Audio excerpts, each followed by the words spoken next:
Ernesto Álvarez, ¿cómo estás? Muy buenas noches. Encantado. Muy buenas noches, Alfonso. Gracias por aceptar esta conversación. Nosotros quisiéramos tocar varios temas, algunos de los cuales están en la publicidad que hayamos hecho de este programa, y quisiéramos comenzar por el primero, que tiene que ver con lo que ha ocurrido y está ocurriendo con la Junta Nacional de Justicia. Yo te rogaría, Ernesto, que en, digamos, tu condición de hombre, no solamente de derecho, sino en tu capacidad pedagógica, le puedas explicar al público que nos sigue qué cosa es la Junta Nacional de Justicia, cómo apareció en el firmamento, quién la creó, quién la impulsó, qué prerrogativas tiene y por qué es tan importante en esta condición y qué hace emitiendo comunicados como los que vamos a comentar en un momento. Por favor. Bueno, en términos de Twitter, Ah, que son los que ahora escuchan no solamente la juventud, sino que la conversación política se hace muy necesaria la brevedad, la concisión, la sintaxis en la medida de lo posible. Es un tema complejo, obviamente, pero comenzamos diciendo de que el Consejo Nacional de la Magistratura recogió en la Constitución del 93 la tradición de los consejos superiores de justicia europeos. ¿Cómo elegir a los jueces y fiscales? En Estados Unidos hay una forma absolutamente distinta. En el Perú, la idea era hacerlos a través de un órgano, de un organismo externo a la judicatura. El Consejo Nacional de la Magistratura tuvo su pico alto, pero luego fue decayendo, eh, peleó muy duramente con el tribunal que yo integré, dicho sea de paso, uh-huh. y continuó la infiltración política, porque echa la ley, echa la trampa. Vizcarra aprovecha un escándalo que no era mayor novedad, que algunos miembros del CNM se prestaban para el juego y la manipulación de notas y de favoritismos en los concursos. Vizcarra aprovecha este escándalo Uh-huh. y lo orquesta muy bien, por cierto, muy buen trabajo político, con lo que denominamos el bando caviar, esa, esa malagua política Muy que interesante. está en todas las instituciones y que contribuyó a que se arme un escándalo nacional, de lo que en realidad era las trapisondas, las corruptelas de un grupito de consejeros de la magistratura, con algunos jueces, por cierto, Los cuellos blancos. los cuellos blancos. O Ahora, sea, los cuellos blancos, Ernesto, en realidad es una, no diríamos una ficción porque tuvo realidad, pero es una narrativa. Se puso en escena una serie de elementos con personajes para armar un distractivo gigantesco que básicamente tenía como dirección algo, un objetivo. ¿Cuál era? sí, porque los CNM, recordaremos todos nosotros, tenían suplentes. Entonces se trataba de expulsar y separar inmediatamente a los implicados en los hechos bochornosos de corrupción. Pero no, se destituyó incluso a los suplentes, que no tenían participación alguna en los posibles delitos, y eso fue inconstitucional, por cierto. Y Vizcarra innova, impone un modelo diferente, ya no como el Consejo Superior de la Magistratura europeos, que son mitad política, mitad judicatura, delegados elegidos por los propios jueces y fiscales, sino un modelo innovador con el signo, lamentablemente tengo que decir la palabra, un signo caviar. Manipular el famoso concurso público, que aparentemente es aséptico, angelical, independiente, obviamente convocando a los titulares de los órganos y organismos más importantes a nivel nacional del Estado peruano. Eh, los titulares, y lo digo por experiencia propia, yo he sido presidente del Tribunal Constitucional, están sumamente ocupados, estresados con los problemas de su propia institución para estar pensando y hacer seguimiento a los procedimientos que lleva a cabo supuestamente el defensor del pueblo, que es quien preside el comité especial para elegir a los de la Junta Nacional de Justicia. En la práctica, es el secretario general de la Defensoría del Pueblo y el secretario técnico de la Comisión Especial, los que en realidad llevan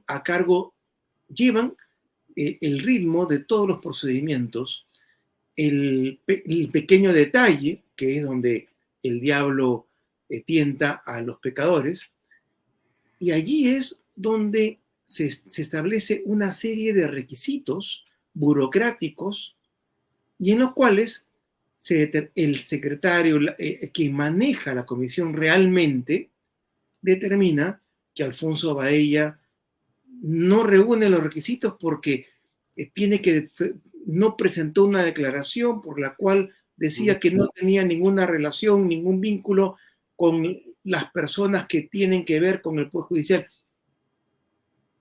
Es prácticamente imposible, así como lo digo bien claro, es imposible presentar una lista para el Parlamento, para el Congreso unicameral, así como presentar una terna para la presidencia de la República, cumpliendo a cabalidad todos los requisitos. Es tal el nivel de detalle que cualquier auto que Ernesto Álvarez no haya declarado por viejo y obsoleto, que lo vendió en los años 80, si no lo declaró, sale de la contienda como lo sacaron a Sillones en el Jurado Nacional de Elecciones. Lo mismo se da en la Junta Nacional de Justicia. Quedaron los que tenían que quedar y se calificó bien a los que se tenía que calificar bien. Por eso es de que basta una revisión de los antecedentes de quiénes son los integrantes de la Junta para darnos cuenta cuál fue el sesgo político que los llevó al cargo que tienen. Ahora, ellos no son culpables, porque al final de cuentas,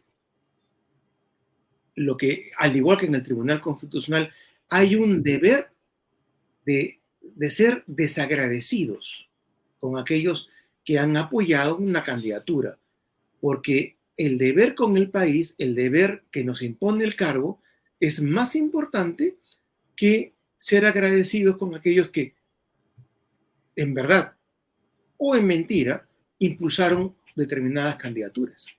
Lamentablemente, con ese comunicado de ayer, hemos podido comprobar las sospechas.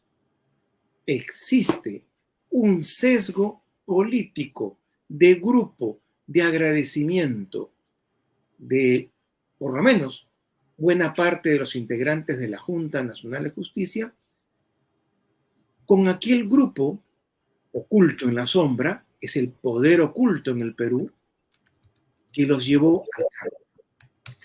¿Por qué?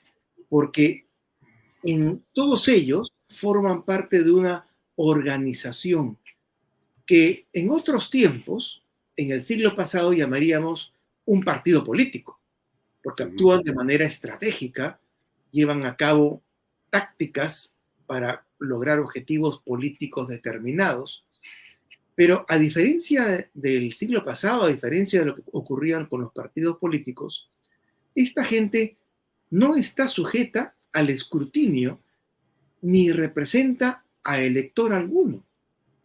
Esta gente acumula poder y es en defensa de ese poder que sale el comunicado de la Junta de Justicia. Acumula poder sin razones democráticas, simplemente por el juego táctico de un grupo empoderado y que hoy en día está preocupado porque está perdiendo posiciones, porque aquellos que han sido, sí, mal o bien elegidos por el pueblo, elegidos por los electores, están reclamando sus espacios democráticos de poder.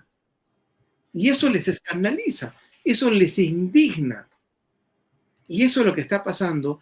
Y yo, la verdad, conozco a varios de la Junta Nacional de Justicia Y yo sinceramente espero que hayan votado en contra de publicar este comunicado que delata un temperamento, un sesgo, un espíritu de grupo que no demostraron, por cierto, esa preocupación de que la política no ingrese a los temas judiciales, a la judicatura, no lo demostraron en muchas otras ocasiones. ¿Estas personas que vemos ahí son la JNJ? Sí, sí, sí, son los miembros. 5 miembros.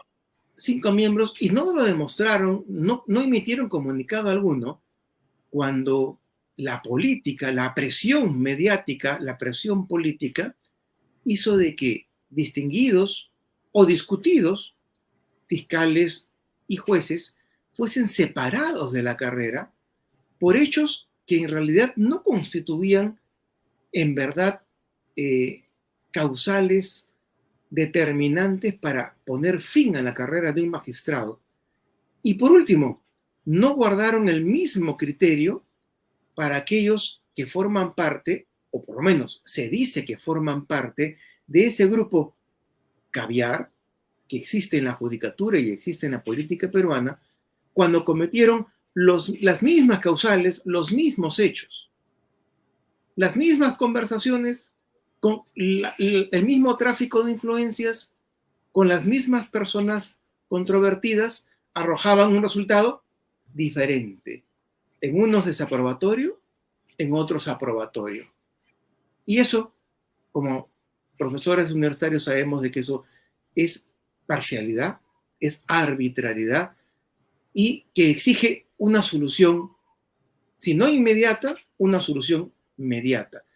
A mi juicio, y con eso termino, tenemos que terminar con la idea de que vamos a tener mejores jueces manipulándolos con organismos ajenos a su propia organización.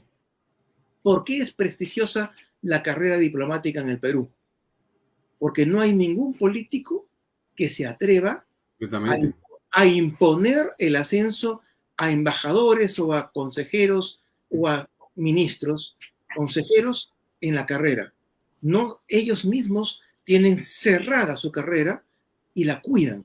¿Por qué es prestigiosa la carrera de la Marina de Guerra en el Perú? Cuando en realidad no ganan dinero, no ganan mucho dinero. ¿Por qué es prestigiosa? Porque los marinos, como los militares, como los FAPs, se cuidan y establecen una carrera meritocrática en la que ellos deciden quiénes son los subalternos que llegan a coroneles, que llegan a generales. En el fenómeno Manos Limpias en Italia, cuando se revolucionó la clase política corrupta italiana, se debió a un solo factor. El Consejo Superior de Justicia en Italia, en ese momento, después se lo quitaron, por supuesto, los políticos, en ese momento elegía a la mayoría de delegados, de consejeros, del Consejo Superior de Justicia. ¿Y cómo los elegía? Con voto secreto y universal de todos los jueces y fiscales del país. Es por eso que tenían independencia. La independencia no se escribe en el papel. La independencia se hace en la práctica. ¿A quién debo el ascenso? ¿A quién debo mi permanencia? ¿A unos consejeros que no conozco por ahora? ¿O a mis pares? A quienes sí saben evaluarme y sí saben cómo trabajo.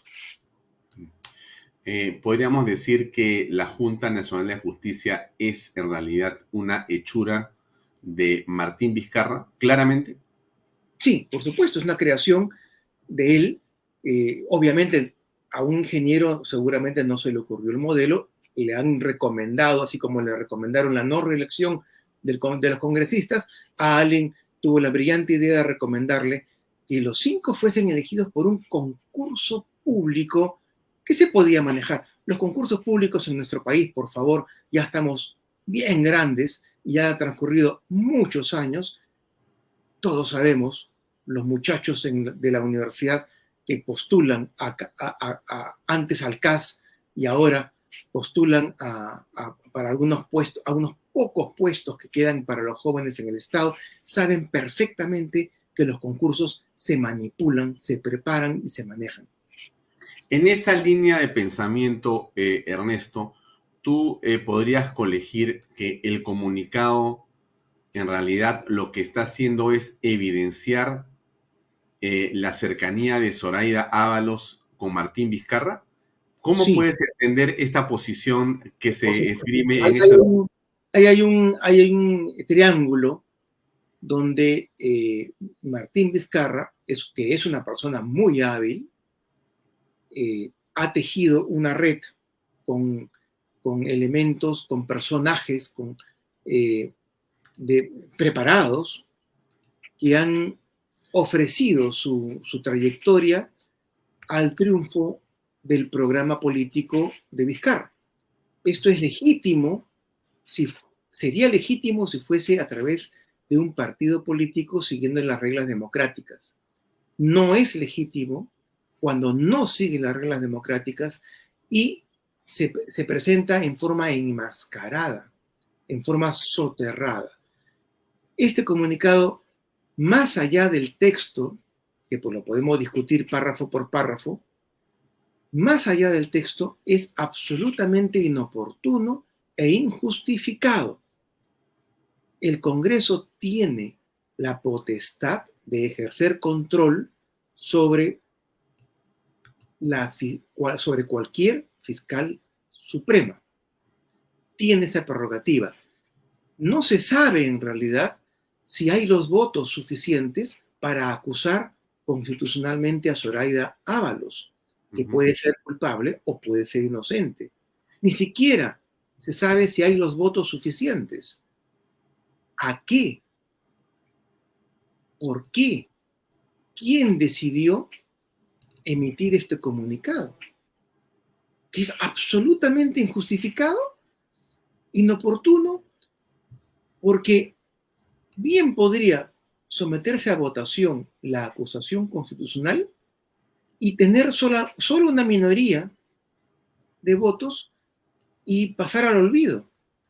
Lo que no va a pasar al olvido es este comunicado. O sea, se ha delatado un, un elemento, un militante, un activo político, ha quedado desnudo por gusto.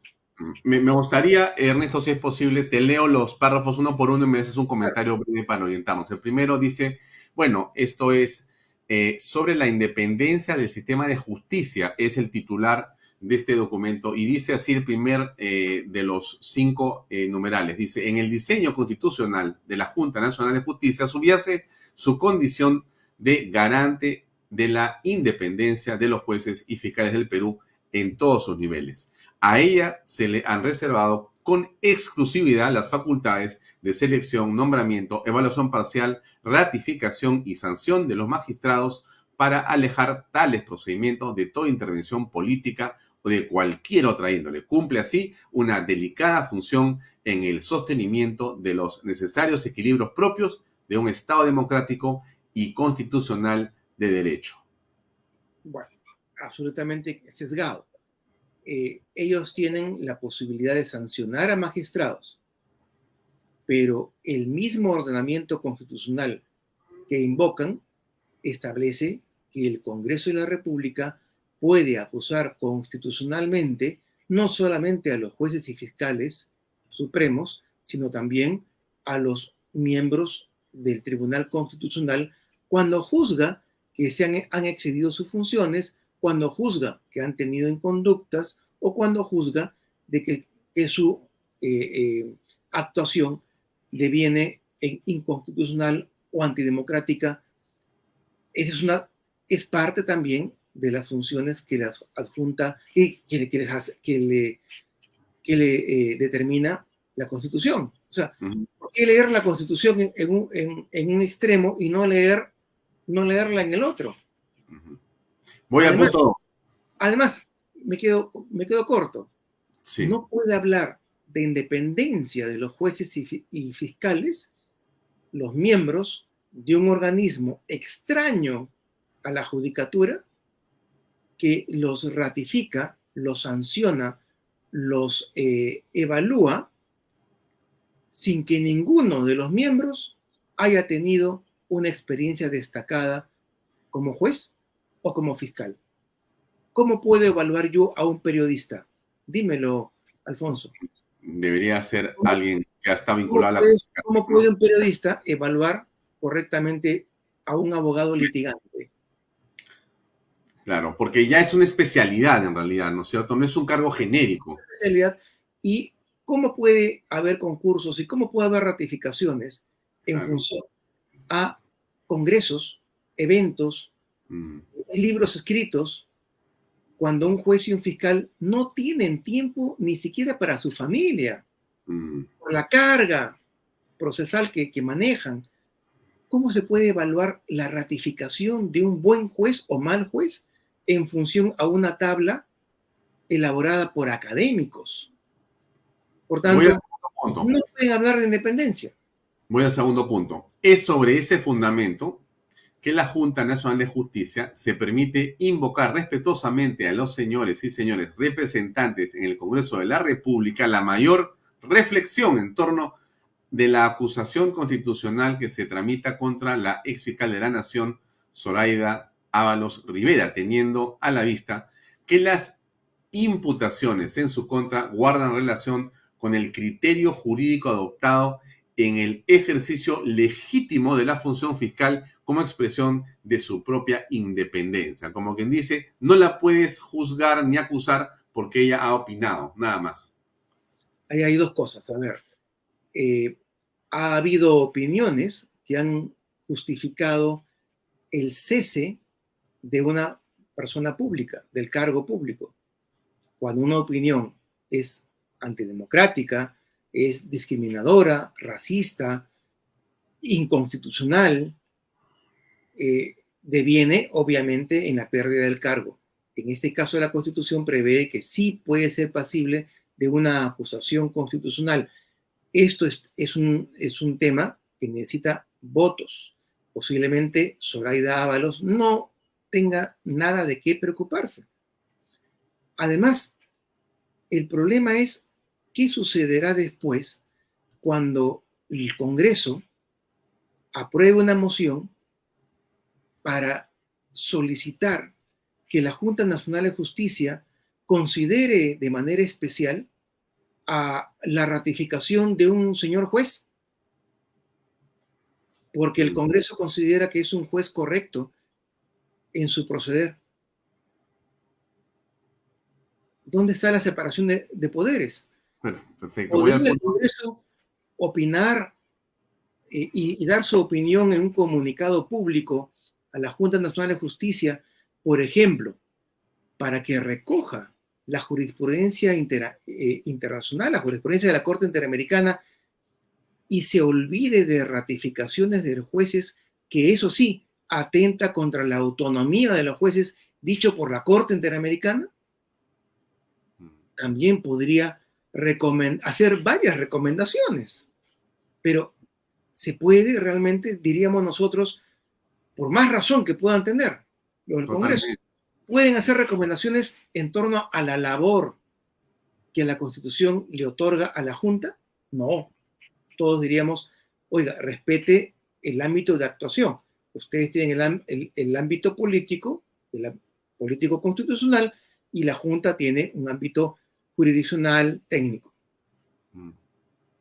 Quisiera leer el 4 y 5 que son muy puntuales. Dice lo siguiente. 4. La judicialización de la política y la politización de la justicia son fenómenos contemporáneos que laceran las instituciones y socavan la convivencia social y ciudadana. La justicia no puede ser afectada por la política sin riesgo del quiebre de la autonomía de las instituciones. Ninguna conciencia democrática y republicana debería permanecer indiferente ante los desafíos que estas circunstancias suponen. Y último punto. La JNJ, la Junta Nacional de Justicia, no acude en defensa de una persona.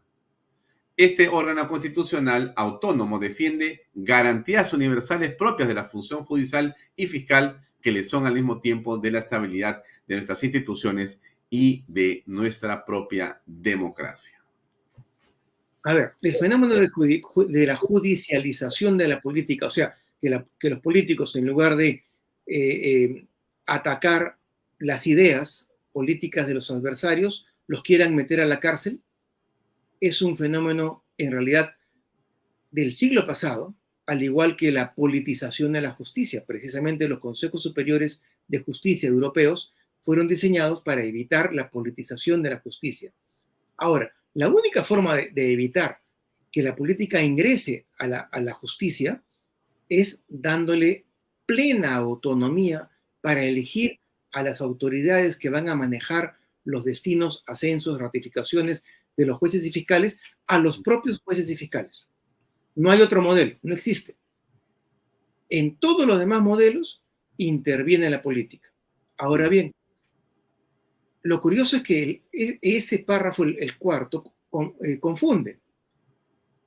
El ámbito de la acusación constitucional, que es parte de la Constitución, no interfiere con los aspectos jurisdiccionales, técnicos jurisdiccionales, que tienen que ver con la actuación propiamente dicha dentro de sus casos. O sea, el Congreso no podría acusar constitucionalmente a ninguna persona, a un fiscal por un dictamen o a un juez por su sentencia, al igual que los congresistas no responden por sus votos. Pero en este caso no se está intentando una acusación constitucional por los dictámenes que haya suscrito o las investigaciones que haya suscrito. Se está pretendiendo, es un intento, aún ni siquiera se ha aprobado, es un intento de juzgarla con criterio constitucional dentro del Congreso a una persona por su actuación como autoridad del Estado, el incumplimiento de la Constitución, que ese ámbito no corresponde a la Junta. Por tanto, no hay una interferencia, no existe interferencia, existe el ejercicio de un diseño constitucional que debe ser observado de manera integral. Esto es algo parecido a cuando el sindicato de la Defensoría del Pueblo se oponía con cautelares a que el Congreso cumpla la atribución, su deber constitucional de elegir un defensor del pueblo. O sea, al Congreso se le está negando todo, o sea, que elija autoridades y ahora que si tiene los votos, que acuse constitucionalmente a una persona que, por cierto, tiene todo el derecho a defenderse y a vencer con sus argumentos si es que se abre la acusación constitucional. Ahora, esto ha aumentado la tensión, por decirlo de alguna manera. Déjame explicar un poquito lo que ha ocurrido hoy y te robaría tu comentario. La congresista Patricia Chirinos, de Avanza País, ha presentado una denuncia constitucional contra todos los miembros de la Junta Nacional de Justicia, esa foto que hemos visto, por la presunta comisión de 2 delitos, dice, patrocinio ilegal y aprovechamiento indebido del cargo al pretender influir en las decisiones del Congreso de la República. Chirinos ha solicitado la destitución de todos los miembros y ha pedido su inhabilitación por 10 años de toda función pública. Esto va contra Imelda Julia Tumillán, presidenta de la Junta Nacional de Justicia, Aldo Alejandro Vázquez, vicepresidente, Henry José Ávila, Antonio Humberto de la Asa, María Zavala, Guillermo Thornberry y Luz Tello Valcárcel. A los denunciados también se les atribuye conductas por infracción a los artículos 38, 39 y 43 de la Constitución Política del Perú. Ella dice lo siguiente: la grosera y desesperada intromisión de la JNJ en las decisiones del Congreso para salvar a su fiscal favorita, Zoraida Ábalos, configura un delito de patrocinio ilegal y aprovechamiento indebido del cargo. ¿Qué opinas, Ernesto? Claro, está avanzando la crisis política en torno al tema Congreso, Junta Nacional de Justicia. Y es una paradoja. Bien podría esta semana, si se pone a los votos, si se pone en votación, esta semana Zoraida Ábalos podría no ser acusada constitucionalmente por no haber los votos suficientes. Pero paradójicamente, yo considero que sí podría haber los votos en el Congreso para acusar constitucionalmente a los miembros de la Junta por este comunicado. Wow, ya. Yeah. Porque este comunicado es inexcusable. La actuación de Zoraida Ábalos da para discutirse, da para discusión. Hay argumentos en pro y en contra. Y por último, Zoraida Ábalos tiene poderosos aliados en el Congreso. El problema de los miembros de la Junta en este momento es que al haber patinado, difícilmente van a lograr reunir los votos para evitar su acusación. Porque al final de cuentas, quien tendría que elegir a los reemplazantes es el defensor del pueblo, quien tendría que dirigir la comisión especial. Y el defensor del pueblo acaba de reunir los votos, 2/3, para ser elegido. En un entendimiento, en un acuerdo político que es precisamente lo que exige la Constitución.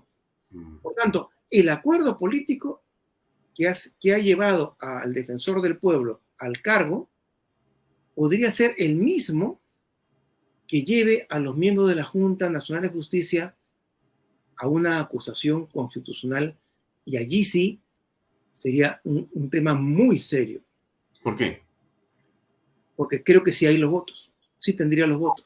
¿Cuál es el camino? O sea, ¿va a ocurrir eso, imaginemos, esta semana o la próxima? ¿Cuál es el siguiente paso? ¿Tienen que ser qué? ¿Renunciar a su cargo? Bueno, el siguiente paso igual tendría que ser pasar por la subcomisión de acusaciones constitucionales, por la comisión permanente y luego por el pleno.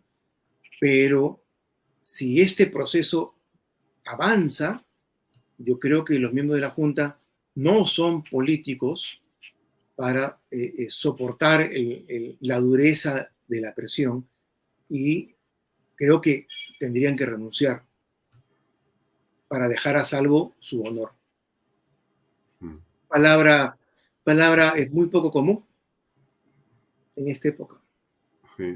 Sí, claro, el honor es una situación que hoy día todos, digamos, extrañamos porque parece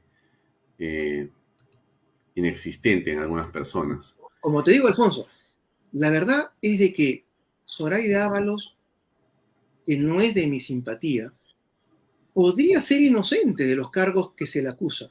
Podría tener una explicación lógica.